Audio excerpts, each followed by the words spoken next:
मी तयारी केली होती आणि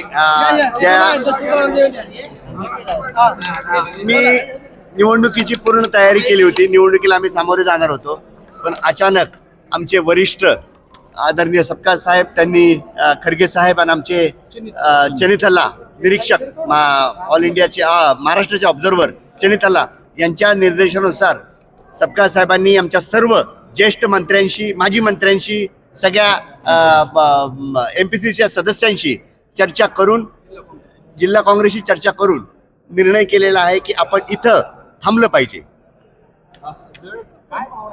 तुम्ही जर आता काय आहे, मी एक तर क्रिकेटचा प्लेअर आहे आणि क्रिकेटच्या मैदानात उतरताना बॅटिंग करायला इच्छा असते प्लेअरला, आणि ज्यावेळेस बॅटिंग करायला जाणार असतो त्यावेळेस थांबायला सांगितलं, जे दुःख होतं त्या प्लेअरला. तसंच माझं मॅच आम्ही जिंकण्यापर्यंत गेलो होतो.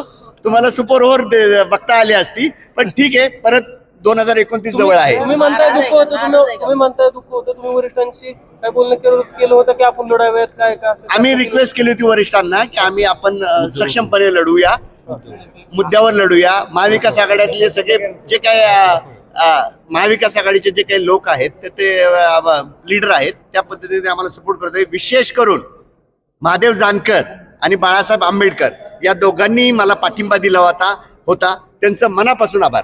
तुम्ही आता माघार घेतलेली आहे, ही निवडणूक बिनविरोध होईल असं तुम्हाला वाटतंय का? लोकशाहीमध्ये निवडणुका व्हायला हव्यात, पण असा प्रसंग असल्यामुळं, या निवडणुकीला दुःखाची झालर असल्यामुळं आपण वेगळा विचार करू शकतो.